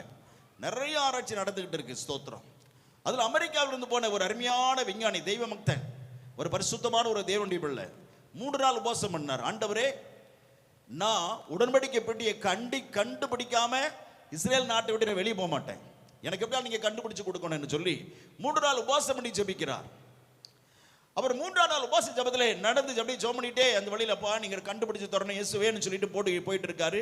அங்க ஆடு மேய்க்கிற ஒரு பையன், சார் இங்க வாங்க, நான் ஆடு மேய்க்கும் போது அங்க உள்ள ஒரு குகை பார்த்தேன், உள்ள கொஞ்சம் தூரம் போய் பார்த்தேன், அது போயிட்டே இருந்துச்சு, நடந்தெல்லாம் போக முடியாது, அப்படியே தவழ்ந்துட்டு தான் போகணும், அப்படி ஒரு குகை உள்ளுக்கு இருக்கு அப்படின்னு சொன்னான். அப்படியா, ரொம்ப தேங்க்ஸ் தம்பி அப்படின்னு சொல்லிட்டு ஹெட்லைட் எல்லாம் எடுத்துட்டு கேமராவை எடுத்துக்கிட்டு அவருடைய அசிஸ்டண்ட்டை கூப்பிட்டாரு. உள்ள வான்னு கூப்பிட்டோன்னே உள்ள வந்துட்டு, நான் வரமாட்டேன் சார், எனக்கு பயமா இருக்குதுன்னு சொல்லிட்டு வெளியே வந்துட்டான். ஆனா இவர் உள்ள நெளிஞ்சு உள்ள போனார். உள்ள போன உடனே இவருடைய தலையில இருந்த அந்த ஹெட்லைட் டார்ச் ஆனது சோத்திரம் அங்க பட்டு பளிரென்று ஒரு பெரிய பிரகாசம் வெளிச்சம் அடித்தது. அது நேர் எங்க தெரியுமா? இயேசு கிறிஸ்து சிலுவையில் அறையப்பட்ட இடத்துக்கு நேர் கீழே. அல்லேலூயா சொல்லுவோம். இயேசு கிறிஸ்து சிலுவையில் அறையப்பட்டார் பார்த்தீங்களா, அந்த இடத்துக்கு நேர் கீழே அந்த குகையில உள்ள போன உடனே அவ்வளவுதான், உத்து பார்க்கிறார், கண்ணீர் விட்டு கதறி அழுகிறார். ஆண்டவர் ஸ்தோத்திரம் பண்ணார். 1/2 மணி நேரத்துக்கு மேல கர்த்தரை துதி ஸ்தோத்திரம் சொல்லி சொல்லி கர்த்தரை மகிமைப்படுத்தி, ஆண்டவரே உடன்படிக்கை பெட்டியை கண்டுபிடிச்சுட்டாப்பான்னு சொன்னார். அங்கதான் உடன்படிக்கை பெட்டி இருந்தது. அல்லேலூயா. தங்கத்தினால் மூடப்பட்ட உடன்படிக்கை பெட்டி அவர் கண்டுபிடித்தார். ஸ்தோத்திரம். அல்லேலூயா. ஆண்டவர் ரொம்ப ஸ்தோத்திரம் சொன்னார். அதுல பக்கத்துல தொடக்கூடாது, தொட்டவனும் செத்து போயிடுவான், தொட்டா செத்து போயிடுவான், பெட்டி தொடக்கூடாது. அப்படியே பார்த்தார். ஸ்தோத்திரம். மேல ரத்தம், அல்லேலூயா, கருப்பாக, அல்லேலூயா, சில ரத்தம் அங்கே சொட்டப்பட்டு காய்ந்து போய் இருந்தது. அப்ப ஸ்தோத்திரம், ஆண்டவரே அந்த காய்ந்து போனதை கொஞ்சம் சுரண்டி எடுத்துட்டு வெளியே போய் பார்க்கலாம்னு நினைக்கிறேன், எனக்கு கொஞ்சம் அனுமதி கொடுங்க ஆண்டவரே என்று சொன்னார். எடுத்துக்கொள் அப்படின்னு கர்த்தர் சொல்லுகிறார். உடனே அந்த ரத்தத்தில் கொஞ்சம் எடுத்து சாம்பிளை ஒரு பிளாஸ்டிக் டப்பாவில் போட்டு மூடி அப்படியே அது போட்டோ எடுத்துட்டுமா எடுத்துக்கொள்ள என்று சொன்னார். நிறைய போட்டோ எடுத்துட்டார். எடுத்துட்டு அப்படியே வெளியே வந்தார். அவர் சந்தோஷம் அளவே கிடையாது. அல்லேலூயா. ஆமென். வெளியே வந்து அந்த பையனுக்கு ரொம்ப தேங்க்ஸ் சொன்னார். கொஞ்சம் பணமெல்லாம் கொடுத்துட்டு அதை கொண்டு போய் நேராக கொண்டு போய் லேபில் கொடுத்தார். ரத்த பரிசோதனை நிலையத்தில் இஸ்ரேல் நாட்டில் கொடுத்த பொழுது எருசலேமில் அந்த ரத்தத்தை செக் பண்ணி பார்த்துட்டு சொன்னாங்க, சார் இது என்ன சார் கருப்பா இருந்தது, நான் செக் பண்ணி பார்த்ததுன்னா அந்த ரத்தத்துக்கு இப்ப உயிர் இருக்கு சார்னு சொன்னார். கர்த்தருக்கு மகிமை, பிரைஸ் தி லார்ட். 2024 வருடம் ஆனாலும் கூட அந்த ரத்தத்துக்கு என்ன இருக்கிறது, உயிர் இருக்கிறது என்று சொன்னார். சார் அந்த ரத்தத்திற்கு குரூப் என்ன தெரியுமா சார், அந்த குரூப் ரத்தம் ஓ என்று சொன்னார். ஓ குரூப் ரத்தம் ஏ கொடுக்கலாம், ஏ பிளஸ் கொடுக்கலாம், பி பாசிட்டிவ் எல்லாருக்குமே கொடுக்கலாம். ஆனா ஏ ரத்தம் பி பாசிட்டிவ் கொடுத்தா பி ரத்தம் பி கண்ட்ரோல் இருக்கணும் கொடுத்தா அவன் செத்து போயிடுவான். பி ரத்தத்தை ஏ கொடுத்தோம்னா அவனும் செத்து போயிடுவான். ஏ குரூப்புக்காரன் ஏ தான் கொடுக்கணும், கிடைக்கலன்னா ஓ குரூப் ரத்தத்தை கூட தான் பிழைச்சுக்குவான். அப்ப இயேசு கிறிஸ்து ரத்தம் என்ன ரத்தம், ஓ என்ற குரூப்பை சேர்ந்த ரத்தம் சார் என்று சொன்னார். அல்லேலூயா. கண்களில் கடகட என்று தண்ணீர் வழிந்தது. ஆண்டவர் நன்றியோடு துதித்தார். ஆண்டவரே எவ்வளவு நல்லவர், ஆண்டவரே எவ்வளவு மகத்துள்ளவர், ஆண்டவரே அப்பா ஸ்தோத்திரம். பல ஆயிரங்கள் ஆண்டுகள் ஆனாலும் இன்றைக்கு உம்முடைய சிந்தனை ரத்தம் விலையேற பெற்றதாக இருக்கிறது. இன்றைக்கும் உயிருள்ள ரத்தமாக இருக்கிறது. Praise the Lord. நம்முடைய மண்ணில சிந்தனை ரத்தம் இன்றைக்கும் உயிராய் இருந்து அநேக மக்களை ரட்சித்துக் கொண்டிருக்கிறது. அநேக மக்களை பாவத்திலிருந்து விடுவியாக்கி கொண்டிருக்கிறது. அநேகருடைய சாபங்களை முறித்து கொண்டிருக்கிறது. ஆமென். உடன்படிக்கை பட்டியின் மேலே அந்த ஆட்டு ரத்தம் ஆசாரியன் தெளிச்சாதான் அந்த மக்களுக்கு பாவ மன்னிப்பு, இல்லைன்னா பாவ மன்னிப்பு கிடையாது. அப்ப உடன்படிக்கை பட்டி மேல ரத்தம் சிந்தனம். அப்ப இயேசு செறிந்த வழிந்த ரத்தம் எப்படியோ வழிந்து அப்படியே பூமியை கொடைஞ்சு உள்ள போய் அங்கே வைக்கப்பட்ட உடன்படிக்கை பட்டி மேலே அந்த ரத்தம் சிந்தப்பட்டது. ஆமென். பிரதான ஆசன இயேசு கிறிஸ்துவாகிய கர்த்தர் தம் ரத்தத்தை சிந்தினார். அதனால் இன்றைக்கு நாம் யாவருக்கும் பெரிய விடுதலை தேவனை கர்த்தர் தந்திருக்கிறார். அல்லேலூயா. ஆக இன்றைக்கு இஸ்ரேல் நாட்டிலே உடன்படிக்கை பெட்டியை கண்டுபிடிச்சிட்டாங்க. சீக்கிரம் ஆலயத்தை கட்டுவாங்க. எப்ப கட்டுவாங்க ஆலயம் தெரியுமா உங்களுக்கு? இதை இப்ப கட்டிட்டாங்க, அதை அப்ப கட்டிட்டாங்கன்னு பல விதத்தில் சொல்லுவாங்க. நிறைய பேர் என்ன சொன்னாங்க, பாஸ்டர் உடன்படிக்கை கர்த்தர் சொல்ற ரகசிய வரிகை குறித்து நிறைய நீங்க பேசுறீங்க, கர்த்தருடைய வரி குறித்து நிறைய நீங்க பிரசங்கிக்கிறீங்க, உங்களுக்கு தெரியுமா சீக்கிரம் தேவனுடைய ஆலயத்தை கட்ட போறாங்க, கட்ட மாட்டாங்க அப்படின்னு சொன்னேன். என்ன பாஸ்டர் அப்படி சொல்றீங்க? ஆமா இப்ப கட்ட மாட்டாங்க. எப்ப கட்டுவாங்க? நம்ம எல்லாம் பரலோகத்துக்கு போயிடணும். நான் பரலோகத்துக்கு போன பிறகுதான் இஸ்ரேல் நாட்டிலே தேவனுடைய ஆலயம் கட்டப்படும். நம்ம பரலோகத்துக்கு போகணும், அதுதான் வேதம் சொல்லுகிறது. ஸ்தோத்திரம். அருமையான தேவனுடைய பிள்ளைகளே, தேவனுடைய பெரிய கிருபையினாலே 40 ஆண்டுகளாக நான் கர்த்தருடைய வருகை குறித்தும் அல்லேலூயா தேவனுடைய வரிக்கு ஆயத்தப்பட வேண்டிய காரியங்களை குறித்தும் ரகசிய வரி குறித்தும் நிறைய இடங்களை பிரசங்கித்துக் கொண்டிருக்கிறேன். அநேக தீர்க்க தரிசனமாக வார்த்தையில் பிரசங்கிய தேவன் செய்தார். அது இன்றைக்கும் நிறைவேறி கொண்டிருப்பதற்காக நான் தேவனை ஸ்தோத்திரிக்கிறேன். அல்லேலூயா. அது மாதிரி ஏசு இப்போ வருவார், அப்போ வருவார், இப்போ வர நீ சொல்ற மாதிரி வர மாட்டார். அவருடைய நேரத்தில் தான் அவர் வருவார். அல்லேலூயா. இயேசு கிறிஸ்து எப்போ வருவார்? அவர் வர்ற நேரத்தை யாருக்கும் சொல்ல மாட்டார். அவர் வருகிற நேரத்தில் தான் வருவார். ஆனால் உலகத்தில் உள்ள நாம் எந்த நேரத்திலும் ரெடியா இருக்கணும். ஆமென். நான் ராத்திரில படுக்கிற போது அதான் சொல்லி ஜெபம், ஆண்டவரே என் வாழ்க்கையில் எந்த பாவம் இருந்தாலும் மன்னிச்சிருங்கப்பா. நீர் பாவம் என்று என்கிட்ட என்ன இருக்க பார்க்க அது எல்லாத்தையும் கழுவி பரிசுத்தம் பண்ணிருங்க. ஒருவேளை ராத்திரி உடைய வருகை இருந்தா நான் உம்முடைய வருகையில் பரலோகத்துக்கு வரணும் ஆண்டவரே. அதுக்கு தடையை என்கிட்ட என்ன இருந்தாலும் மன்னிக்கணும் மன்னிக்கணும் மன்னிக்கணும். ரத்தத்தினால என்னை கழுவி பரிசுத்தப்படுத்தி என்னை தூங்க அனுப்புங்க. உடைய வருகை வந்தால் நான் பரலோகத்துக்கு கண்டிப்பா வந்தே ஆகணும். ஒருவேளை வருகை வரலன்னா நான் ஜீவனோட எழும்பி காலையில காலை ஜெபத்தில் நான் பங்கெடுக்கணும் ஆண்டவரே. கர்த்தர் பிள்ளைகளோடு சேர்ந்து ஆராதிக்க எனக்கு கிருபை கொடுங்க ஆண்டவரே. ஆமென். இப்படிதான் கடைசியா ஜெபம் பண்ணிட்டு நான் படுப்பேன். அன்பானவர்களே, அல்ல நம்முடைய பாவங்கள் மன்னிக்கப்பட்டிருக்கணும், பாவங்களை கழுவப்பட்டு பரிசுத்தமாக்கப்பட்டு தேவனுடைய வருகைக்கு ஆயத்தப்பட்டிருக்கணும். எல்லா காரியங்களும் உலகத்திலே தேவன் திட்டமிட்டபடி அழகாக நேர்த்தியாய் ஒவ்வொன்றையும் கர்த்தர் செய்து கொண்டிருக்கிறார். Praise the Lord. என்ன சாபமா இருந்தாலும் என்ன பாவமா இருந்தாலும் அல்லேலூயா இயேசு கிறிஸ்துவின் இரத்தத்தாலே தேவன் நம்மை குணப்படுத்துகிறார். ஆமென். இஸ்ரேல் நாட்டிலே 10 தண்டனையை கர்த்தர் கொடுத்தார், 10 வாதைகளை கொடுத்தார். ஏன்? 430 வருஷமா இஸ்ரவேல் மக்களை தேவனுடைய பிள்ளைகளை அடிமைகளாக வச்சாங்க. நின்று உட்கார்ந்து ஒரு வாரம் சோறு சாப்பிட முடியல. கல்யாணம் பண்ணி அந்த சாப்பாடை சாப்பிடறதுக்கு அந்த ஜனங்கள் எகிப்து நாட்டு மக்கள் அவளை அனுமதிக்கவில்லை. கேவலப்பட்டாங்க. ஒருத்தன் செத்து போயிட்டானா அந்த இடத்துலயே குழி தோண்டி மதிச்சு உடனே மூடிட வேண்டியது, அவ்வளவுதான்.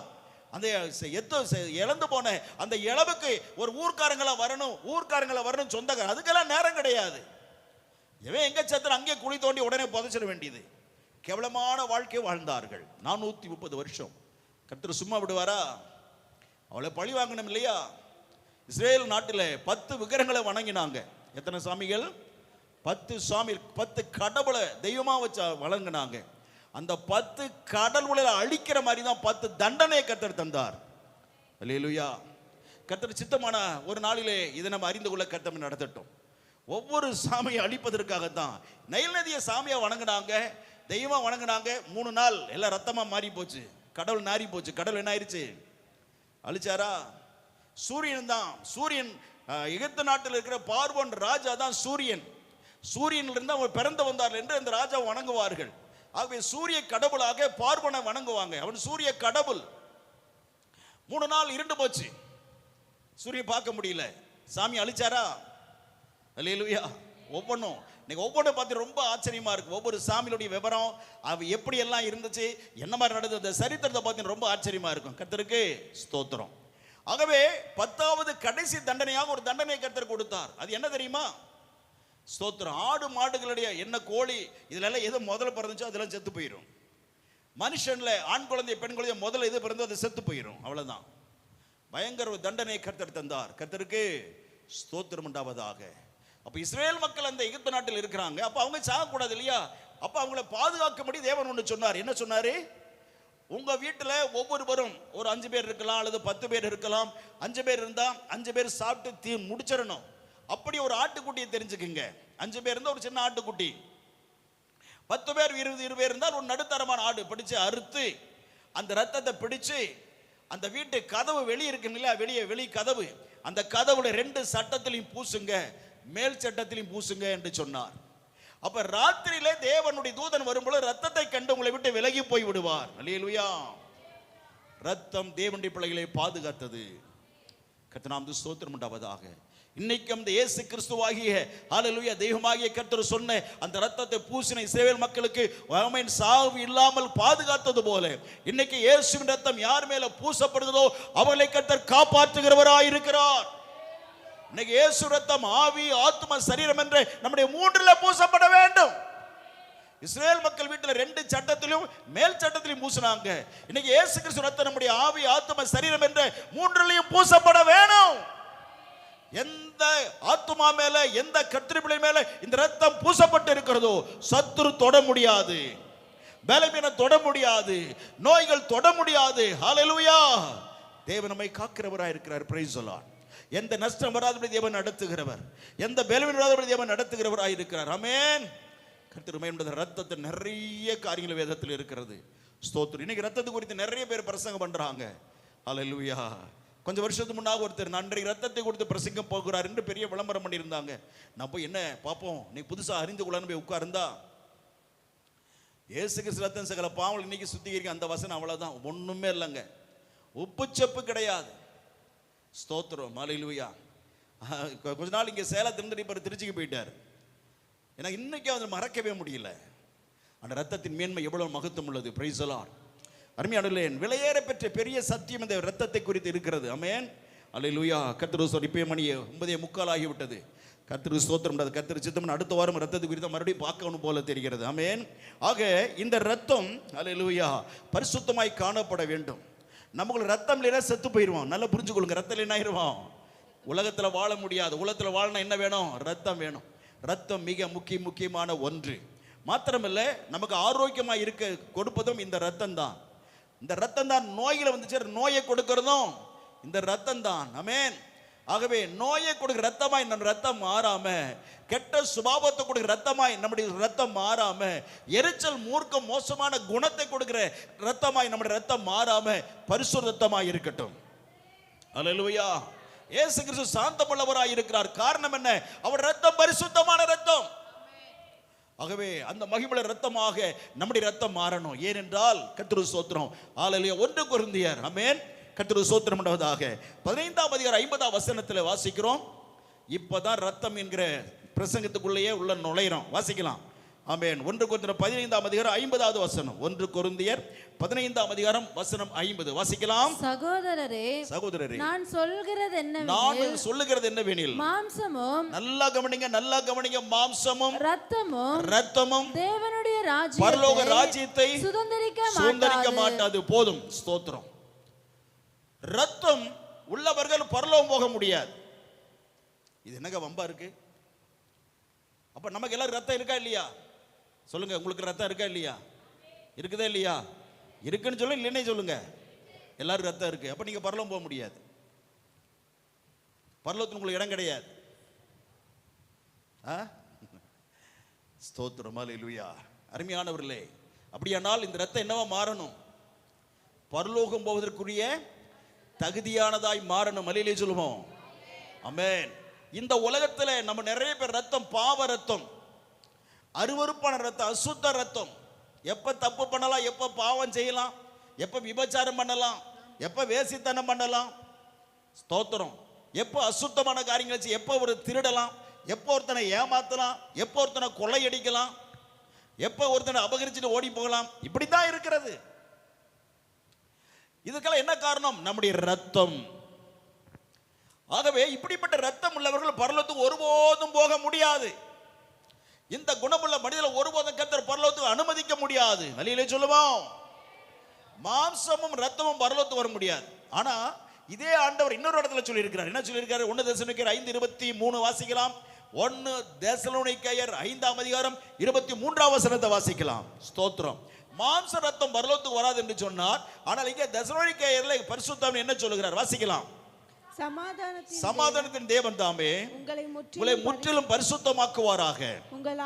நல்லா கவனிங்க. உங்கள் ஆவி, உங்கள் ஆத்துமா, சரீரம் முழுவதும் நம்முடைய கர்த்தராகிய இயேசு கிறிஸ்து திரும்ப இந்த உலகத்திற்கு அழைத்து கொண்டு போக இரண்டாவது வருகையில இயேசு கிறிஸ்து வருகிற பொழுது, ரகசிய வரியாய் இயேசு வரும் பொழுது குற்றமற்றதாய் இருக்கும் உங்களுடைய ஆவி, ஆத்துமா, சரீரம் மூணு குற்றமற்றதாய் இருக்கும்படி காக்கப்படுவதாக. அல்லேலூயா. ஆவியாத்ம சரீரம் எப்படி இருக்கணும்? குற்றமில்லாம. மாம்சம் எப்படி இருக்கணும்? குற்றமில்லாமல் இருக்கணும். ரத்தம் எப்படி இருக்கணும்? குற்றமில்லாமல் இருக்கணும். அப்பதான் என்ன செய்ய முடியும்? கர்த்தருடைய வரியில பரலோகத்திற்கு ஏறி போக முடியும். அல்லேலூயா சொல்லுவோமா? ஆக கொரிந்தியர்ல சொல்லுகிறார் மாம்ச ரத்தம் பரலோகத்துக்கு வராது. தெசலோனிக்கேயர்ல சொல்லுகிறார் மாம்சம், ரத்தம், ஆவி, ஆத்மா, சரீரம் முழுவதும் என்ன வரணும்? எப்படி வரணும்? குற்றமில்லாமல் இருக்கணும். சரீரம் குற்றமில்லாமல் இருக்கணும். சரீரம் பாவம் இல்லாமல் இருக்கணும். அருவருப்பு இல்லாமல் இருக்கணும். அயோக்கியத்தனம் பண்ணாம இருக்கணும். அசுத்தங்கள் செய்யாம இருக்கணும். ஸ்தோத்திரம். திருட்டுத்தனம் பெரட்டு பண்ணாம இருக்கணும்.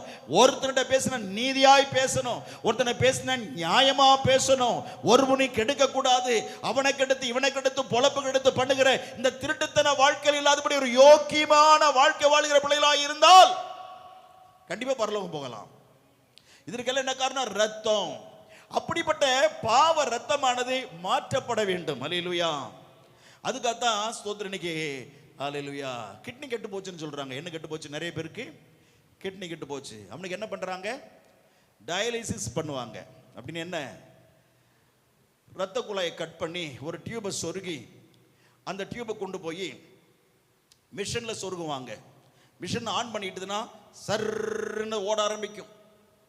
இந்த கிட்னி செய்ய வேண்டிய வேலையை, ரத்தத்தை சுத்தம் பண்ணணும் இல்லையா கிட்னி, அது பண்ணாது.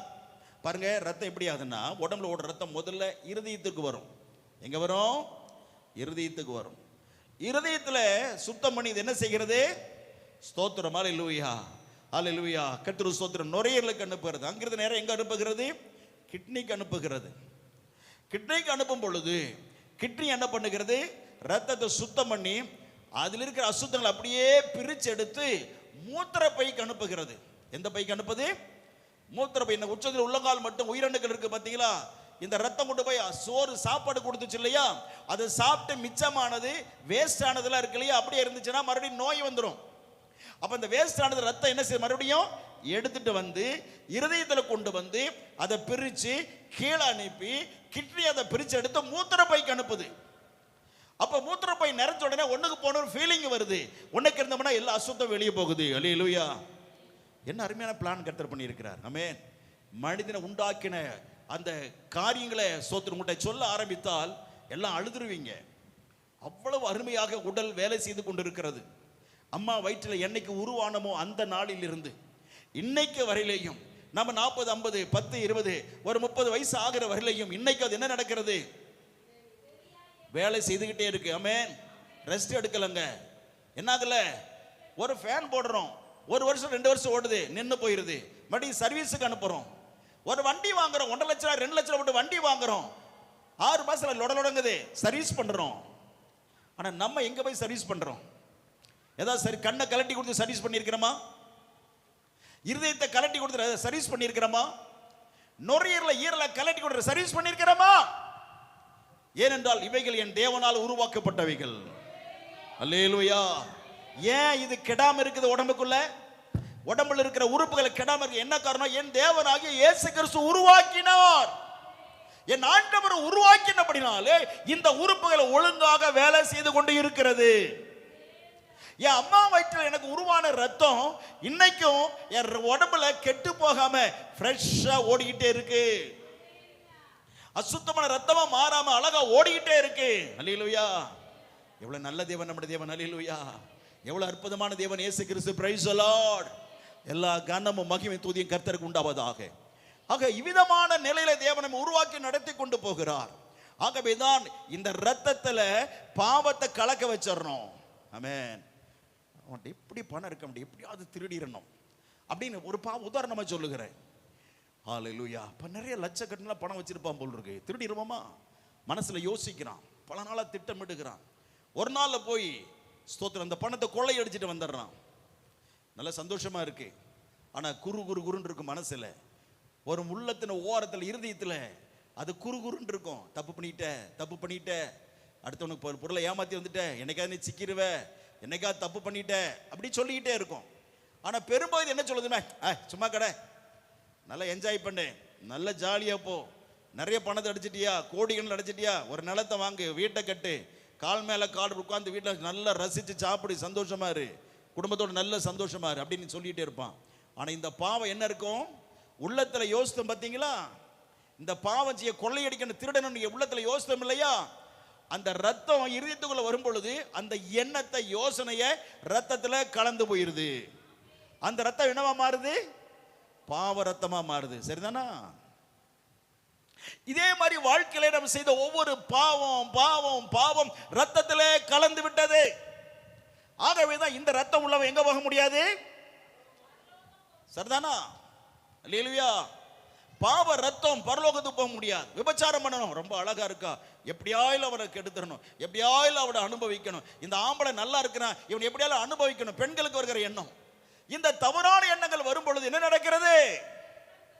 ஆமென். பாவம் செய்யும் பொழுது ரத்தம் கெட்டு போய் விடுகிறது. ஸ்தோத்திரம். தேவனுடைய பிள்ளையா ரொம்ப ஜாக்கிரதையா இருக்கணும். நம்ம ரத்தம் பரிசுத்தமாய் தேவன் தந்தது. இந்த ரத்தத்தை உருவாக்க எதனாலும் முடியாது. ஒரு விபத்து ஏற்பட்டு விட்டது, மாட்டுக்கிட்ட ரத்தம் நிறைய இருக்கு, எறும்புகிட்ட ரத்தம் நிறைய இருக்கு, பன்னிக்கிட்ட ரத்தம் நிறைய இருக்கு, அந்த ரத்தத்தை எடுத்து நம்ம கொடுத்தா நம்ம என்ன ஆயிருவோம்? செத்து போயிருவோம். மனிதனுக்கு இந்த தேவன் கொடுத்த ரத்தம் ரத்தம் தான். ஆமென்.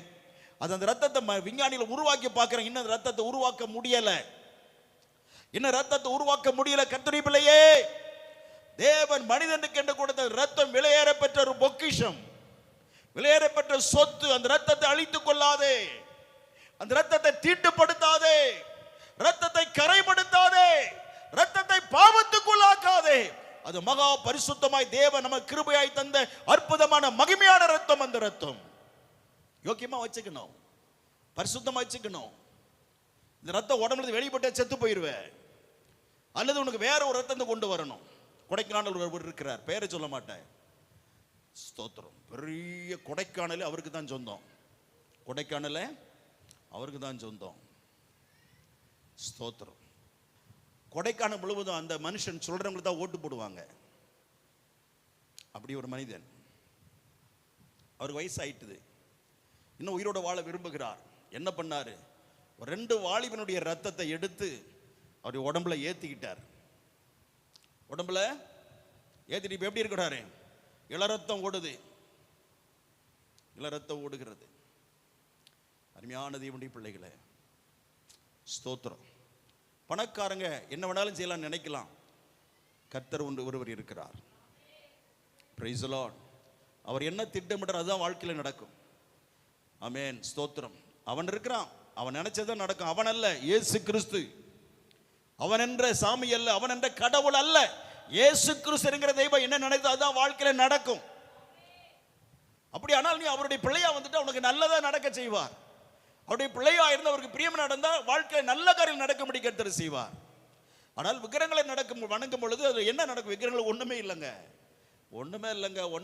சைபர் சைபர் சைபர் சைபர் சைபர் நத்திங். என் தேவனிடத்தில் அப்படி அல்ல. அவர் மகிமையான தேவன். அவர் உயிரோடு இருக்கிறார், நம்மோடு கூட பேசுகிறவர். அப்பா உங்களோட பேசினப்பா பேசுவார், சத்தத்தை கேட்போம். இப்படி போ மகனே, இப்படி போ மகளே, அழகா சொல்லி கொடுப்பார். அல்லேலூயா. அந்த ரத்தத்தை நமக்கு என்று தானமாய் கொடுத்தவர் தான் இயேசு கிறிஸ்துவின் தெய்வம். அல்லேலூயா. ஆகவே தான் தம்முடைய ரத்தத்தை எல்லாத்தையும் சிந்தினார். ஏன்? நாம நல்லா வாழணும், நம்ம ஆரோக்கியமா வாழணும், நம்முடைய பரிசுத்தமான ரத்தமாய் நம்ம வாழ்ந்து உலகத்திலே செழிப்பாக இருக்கணும்னு சொல்லி தான் இயேசு கிறிஸ்து ரத்தத்தை நமக்காக சிந்தினார். அல்லேலூயா. ஆகவே இந்த ரத்தத்தை கர்த்தர் சிந்தின அப்படினால தான் இன்றைக்கு நாம் தேவனுக்கு பிரியமாய் நடக்க கர்த்தர் கிருபை செய்கிறார். ஆகவே தான் அல்லேலூயா, உலகத்திலே பரலோகத்தில் இருக்கிற தேவனாய் கர்த்தருக்கு ரத்தம் கிடையாது, தெரியுமா? அல்லேலூயா. இன்னைக்கு இயேசு கிறிஸ்து பரலோகத்தில் தூதர்களுக்கு ரத்தம் இல்லை, பரலோக தூதர்களுக்கு ரத்தம் இல்லை. இயேசு கிறிஸ்து நீங்க பரலோகத்தில் இருக்கிற தேவனுக்கு ரத்தம் இல்லை. ஆமென். மனிதனாய் வந்தார். அப்ப மனிதனாய் இருக்கிற நமக்கு ஒரு மீட்பை கொடுக்கணும். யாருமே மீட்கல, யாருக்குமே மனிதனுக்கு ரட்சிப்பு தர முடியாது. பாவத்திலிருந்து மனிதனுக்கு யாரும் விடுதலை தர முடியாது. அல்லேலூயா. திருநள்ளாறு இருக்கு, ஸ்தோத்திரம். ஆமென். சிதம்பரத்தில் போய் நிறைய பேர் முழிய வர்றாங்க. பாவம் நீங்க தீர்ந்திருக்கா? போன மச்சான் திரும்பி வந்தான். எப்படி வந்தானா? போன மாதிரியே திரும்பி வந்தான் மச்சான்.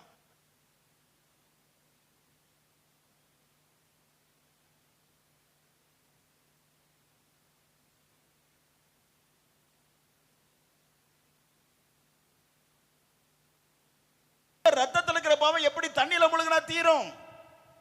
ஆமென். அந்த ரத்தத்தினுடைய பாவத்தை நீர்க்க இயேசு கிறிஸ்து ரத்தத்தால் மாத்திரமே முடியும். ஏனென்றால் இதற்காகத்தான் உலகத்தில் பிறந்தார். பாருங்க, வாசிக்கிற எபிரேயர்ல 12வது 14வது வசனத்தில் அல்லேலூயா, நம்முடைய ரத்தத்தில் பாவம் இருக்கிறதுனால இயேசு கிறிஸ்து ரத்தம் அந்த பாவத்தை, நம்முடைய ரத்தத்தில் உள்ள பாவங்களை நீக்குவதற்காக அவர் என்ன செஞ்சாராம்? எபிரேயர் 2வது அதிகாரம் 14வது வசனத்தில் வாசிக்கிறோம். வாசிப்போம். 2:14. எபிரேயர் 2:14 வசனம். ஆதலால் பிள்ளைகள் மாம்சத்தையும், ஆமென், தேவனுடைய பிள்ளைகளா இருக்கிற உலகத்துல ஜனங்கள் எல்லாம் நாம் உடம்பையும் மாம்சத்தையும் இரத்தத்தையும் உடையவர்களாய் இருக்கிறபடினாலே அவரும் ஆண்டவராம் இயேசு கிறிஸ்துவாகிய தேவனும் அவர்களைப் போல நம்மை போல மாம்சத்தையும் இரத்தத்தையும் உடையவரானார். போதும். பாத்தீங்களா? வானத்திலே ரத்தம் இல்லாத தேவன் உலகத்திலே மனிதனாய் கன்னி மரியாள் வீட்டில் பிறக்கும் பொழுது என்னத்தை உடையவராய் மாறினார்? மாம்சமும் ரத்தம் உள்ளவராய் பிறந்தார். அல்லேலூயா சொல்லுவோமா? என்ன பாருங்க அவருடைய அன்பு. என் பிள்ளைங்க, என் மகன், என் மகள் பாவத்தில் சிக்கிருக்கிறாங்க, சாபத்தில் சிக்கிருக்கிறாங்க, தற்கொலை நிறைய முறையை முயற்சி பண்றாங்க, செத்து போக பார்க்கறாங்க. வேண்டாம், என் பிள்ளை வாழணும், என் பிள்ளை நல்லா இருக்கணும், என் பிள்ளைகள் செழிப்பா இருக்கணும். அதற்காக என்ன செய்யறேன்? நான் போறேன், நான் மாம்சத்தை ரத்தத்தை உடையவர் ஆகிறேன் என்று கன்னிமரியாள் பிறந்தார். ஆமென். ஸ்தோத்திரம். அந்த பாவம் கர்த்தர் ஸ்தோத்திரம் நீக்குவதற்காக கன்னிமரியாள் வயிற்றில் பிறந்தவர். ஆமென். கல்வாரி சிலுவையிலே அடிக்கப்படும் பொழுது ஆமென், அவர் ரத்தத்தை எல்லாம் சிந்தி மரித்தார். ஆமென். மரியாளை என்னை தொடாதேன்னு தான் சொன்னார். ஆமென். மரியாளை என்ன செஞ்சார்? உயிர்த்தெழும்பி என்னை தொடாதே என்று சொல்லுகிறார். பரிசுத்தமான தேவன். ஆமென். கர்த்தர் மகிமையுண்டதாக. அல்லேலூயா. இன்றைக்கு தேவனாய் கர்த்தருக்கு ரத்தம் இருந்து நமக்கு ரத்தத்தை சிந்தி முடித்து விட்டார். அல்லேலூயா சொல்லுவோம். ஆகவே இந்த ரத்தம் சிந்தினால் தான் நம்முடைய பாவம் மன்னிக்கப்பட முடியும். பாருங்க, எபிரேயர் புத்தகத்தில் அல்லேலூயா 9ஆம் அதிகாரம் 22ஆம் வசனம். எபிரேயர் 9:22. எபிரேயர் 9ஆம் அதிகாரம் 22ஆம் வசனம். ஸ்தோத்திரம். கர்த்தர் மகிமையுண்டதாக. வாசிக்கலாம். எபிரேயர் 9ஆம் அதிகாரம் 22ஆம் வசனம். நியாயப்பிரமாணத்தின்படி கொஞ்சம் குறைய எல்லாம் இரத்தத்தினாலே சுத்திகரிக்கப்படும். ரத்தம் சிந்துதல் இல்லாமல் மன்னிப்பு உண்டாகாது, பாவ மன்னிப்பு உண்டாகாது. ஹலோ, எங்க ரத்தம் சிந்தப்படுகிறதோ அப்பொழுதுதான் பாவம் மன்னிக்கப்படும். ஆட்டு ரத்தம், பன்னி ரத்தம், சேவல் ரத்தம், எரும ரத்தம் முடியாது. மனித ரத்தம் வேறு, மிருக ரத்தம் வேறு. ஆமென். நம்ம ரத்தம் வேற, மிருக ரத்தம் வேறு. சரி, அப்ப என் பாவத்துக்கு இன்னொன்று என்ன போல இன்னொரு மனுஷனை கொண்டா நான் பாவம், என் பாவம் மன்னிக்கப்பட முடியுமா? முடியாது. ஏன்னா அவனும் பாவி. ஒரு பாவி ரத்தத்தை சிந்தினால் பாவி ரத்தம் ஒரு மனிதனை பாவத்தின் விடுதலையாக்க முடியாது. ஆகவே ரத்தம் சிந்தப்பட வேண்டும். ரத்தம் சிந்தல் இல்லாமல் மனிதனுக்கு பாவ மன்னிப்பு இல்லை.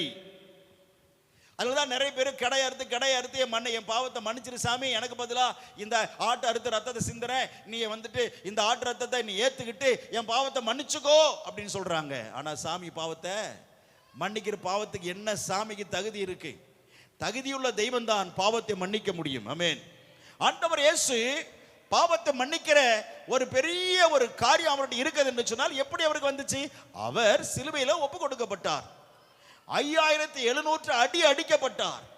இயேசு கிறிஸ்து 5780 காயம் அடி ஏற்பட்டு எல்லா ரத்தத்தையும் சிந்தினார். இருதயத்தில் கொஞ்சம் ரத்தம் இருந்துச்சு. அவர் சிலுவையில தொங்கும் பொழுது, ஆமென், அவர் செத்து போயிட்டாரா இல்லையான்னு பார்க்க ஒரு போர் சேவகன் ஒரு ஈட்டி எடுத்து குத்துன பொழுது அந்த இருதயத்திலிருந்து கொஞ்சம் ரத்தமும் வெளியே வந்துருச்சு. இதே மண்ணில ஊற்றப்பட்டது தேவனுடைய பிள்ளையே. இயேசு கிறிஸ்து ரத்தம் சிந்தனையினாலே இன்னைக்கு நாம் ரட்சிக்கப்பட்டிருக்கிறோம். அல்லேலூயா சொல்லுவோம். அல்லேலூயா, அல்லேலூயா. இன்னைக்கு நம்ம மீட்கப்பட்ட தேவ பிள்ளைகளாக நாம் இருக்கிறோம். ஆண்டவர் இயேசு ரத்தம் சிந்தனையினாலே இன்னைக்கு நம்ம ரட்சிக்கப்பட்டிருக்கிறோம். இன்னைக்கு அந்த பாவத்துக்கு நமக்கு சம்பந்தம் இல்லை. ஆமென். இன்னைக்கு தேவன் நம்மை அவருக்குரியவர்களாக, அவர்களுக்கு உரியவர்களாக, பரலோகத்துக்கு உரியவர்களாக நம்மை ஆண்டவர் இன்னைக்கு மாற்றிக் கொண்டிருக்கிறார். பரலோகத்தில் சென்று சொர்க்கத்தில் இயேசு கிறிஸ்துவோட அற்புதமான வாழ்க்கை வாழுவதற்காக தேவன் நமக்கு ஆயத்தப்படுத்தி கொண்டிருக்கிறார்.